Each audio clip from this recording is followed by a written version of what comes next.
Today in Iran, the crisis is deepening on multiple fronts. Tensions with the U.S. risk regional war, calls for an independent inquiry into protest casualties are growing, and the country's economy and tourism sector are collapsing under prolonged unrest and internet lockdowns. Here's the latest.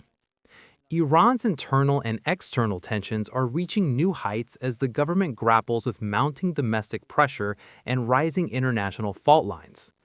First, the highest political authority in Iran has issued one of its strongest warnings yet.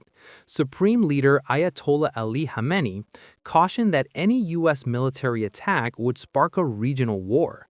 According to his statement, Tehran would defend itself vigorously if provoked by foreign military action amid ongoing diplomatic standoffs. This warning follows a buildup of U.S. naval forces in the Middle East, tied to escalating Iran-U.S. tensions over protests, nuclear issues, and sanctions. At the same time, pressure inside Iran is growing for transparency about the human cost of nationwide protests. Reformists, unions, and civil society figures are increasingly calling for an independent investigation into the protest death toll, which has been a source of bitter controversy.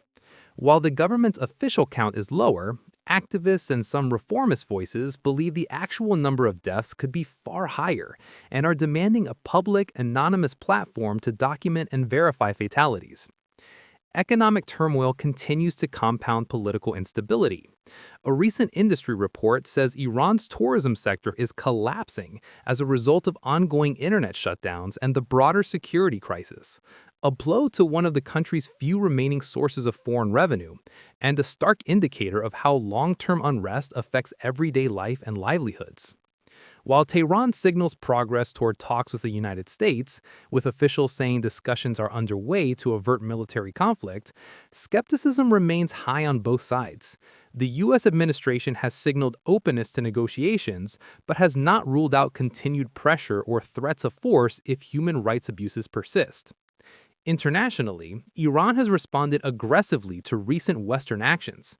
For example, in a symbolic parliamentary move after the European Union designated Iran's Revolutionary Guard Corps as a terrorist organization, Iranian lawmakers declared the armies of EU nations as terrorist groups in retaliation, a step that underscores the depth of diplomatic escalation and ideological polarization.